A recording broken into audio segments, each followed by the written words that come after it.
Փաշինյանի հակառուսական քաղաքականության պատճառով Ռուսաստանն այլևս չի ընդունում մեր ապրանքները, ասել են շուտով գազն էլ այլևս արտոնյալ գնով չեն տալու։ Ինչ է լինելու։ Էլի որ փակեց ռուսը, ես եմ շահելու։ Ինքը 18 միլիոն փող ունի ջեբը, իսիմ եմ 60,000 թոշակ սա, հաշվանդամության։ 600,000-ով գազ կփակեմ։ Հակառուսական տրամադրություն ա տիրում, ինքը քաղաքականությունը տենց ա տանում։ Ընկի առաջ Ռուսաստանի հետ էին լավ չէր, շատ լավ է։ Ինչ։ Ծախեց, հող ծախեց, այնա։ Ագալիս են արդեն։ Իսկ ինչ ա լինելու սրա վերջը, ո՞ր է։ Ես չգիտեմ, արդեն Աստված գիտի։ Հա, Ռուսաստանը եթե գացուտա հայտարարը ո՞ր կարա իոլա գնա։ Քիլի, պիտի համել Հայաստանը Ռուսաստանի բանը դաշնակից դրամատիկի տայլա։ Դե ասել են ուրիշ տեղից կգնենք, բայց այդ ուրիշ տեղն էլ դուք գիտեք որտեղ է, ու այդ ուրիշ տեղից էլ մի բանը որ իրանց կամքով չլինի, այն բանը կփակեն, միջև հասնել իրանց արդյունքի։ Այդ ամենը բոլորն են տենում դուք եք տելու, պարտադիրավորնակ իշխող այդ քաղաքացի ասի այդ հանգացման մասին կամ իշխող բանի մասին։ Հերոստացուցը մատը հայտնում է, փող չունեք, օրինակ կարակ ուտեք խոտքեր եք, ասած մեր ղեկավարի ասած չի։ Իսկ այս հակառուսական քաղաքականության մասին ինչ եք մտածում։ Ռուսը չլի ով են սրանք։ Այս որ վերենգած է ռսի դեմ, այսա որ գազը սարկեց 600-700 դոլար, ինչ տի անեն։ Այս հլա ամառա սսկված են, վերենգած են տեղները, բայց որ այսա բան եղավ, ձմեռն եկավ, գազը չտվեց, կարող է համի գազը տա, հենց այս ձևի շարունակվեց, ձմեռվա մոտ արդեն կթանգացնի, և վաղթի ինչ տի անեն։ Երեք ես իմ սաղ ծանոթներին, ընկերներին, բոլորին կոչ եմ արել, համիգմանից Փեդի զակատով կարեք, որտև գազ չի լելու։ Կամ բդիլի ենքան թանք դիլի, որ չբդի կարենակ, տակից դուզ գակ։ Քանի եթա ավելի ավադանալու։ Եթե Ռուսաստանից ծորին չկա, մենք ինչով ենք կապելու։ Ախր, գիտեք ինչ, որ խոսում եմ այսպես, որոշ մարդիկ ասում են ռուսաստրուկ։ Եղբայր չկա ռուսաստրուկ, այդպես հասկացողություն չկա, կամ եվրոպական ստրուկ չկա, սիմա, կա սեփական ժողովուրդ, սեփական երկիր եւ դրա ապրելու ձև։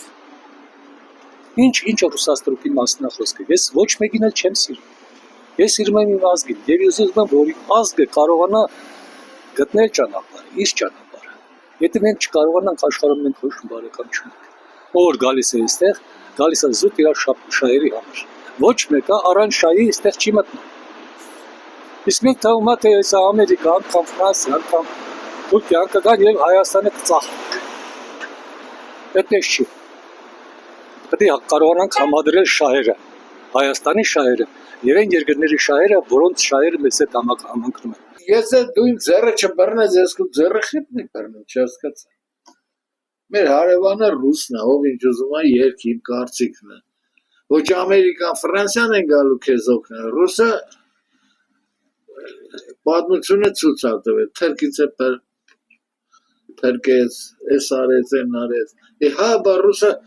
իր սահմանն է պահում, փողը տալետ կամ զինվորը պահում, բան է անում։ Էլի մեր սահմանն է պահում, մտում, բայց այդ չէ, մեր սահմանը իր համար է սահման։ Ռուսը որ զորքը հանի տանի սահմանի վրից, ինչ է զանելու։ Հիմա որ կանգնենք ասենք որ Պուտինն ախմախ է, հիմարություն կլինի։ Փաստացի այսօրվա վիճակով սա գելացների միջից երևի ոչ թե երևի այլ հաստատ ամենագրագետ անձնավորությունը Պուտինն է։ Սա աշխարհը թափելավեր են։ Ինքը եկավ է սոված երկիրը, Ռուսաստանը ավիրված երկիր էր լրիվ։ Սարքեց Սվերտ Ջերջավա։ Հայաստանի ղեկավարը Իրանից ինչ է ներկայացնում, որ ինքը կարողանա Պուտինի վրա մատ թափտա։ Մտածեք, Պուտինը որ թքեց են Հայաստանի ջնջվելը, աշխարհի երեցի։ Յանը ինչ է։ Հետո այսօրվա վիճակով որ կայանում այտենց բաներն ամ ռուսերեն են կապել։ Սխալանը Պուտինը որ գազը կտրի բա։ Թող կտրի հայերն իրար ուտեն։ Ճիշտ անեմ։ Գիտես որ մի մարդ քեզ օգնում է, քեզ լավություն անը մի բանով քու տնտեսական պայմանները ձգտում է որ լավը լինի։ Դու պետք է շնորհակալ ես այդ մարդուն։ Դու ուզում ես քեզ քո ընտանիքին ձերի պահեն էսանյան, բնականից քեզ դրանց երեք։ Ոչ թե ծախելա։ Ո՞վ է ծախել։ Պուտինը։ Ինչով է ծախել Պուտինը։ Փաշինյանը կայնավ ասեց Ղարաբաղը Ադրբեջանի մասն է, ինքը ինչ ասի այդ հայրանը։ Պուտինն ինչ ասի։ Ինքը պետության ղեկավարը, գիտես, ես ու դու ինչ եք մտածում ուրիշ է։ Բայց իր ասելուց հետո որ Պուտինը կանել մի բան ասել, սա կանել մի ասել, արա այդ պետության ղեկավարը, Հայաստանի ղեկավարն ասեց, որ դա Ադրբեջանին է։ Դու ինչ ես կանի ուրիշ բաներ խոսել։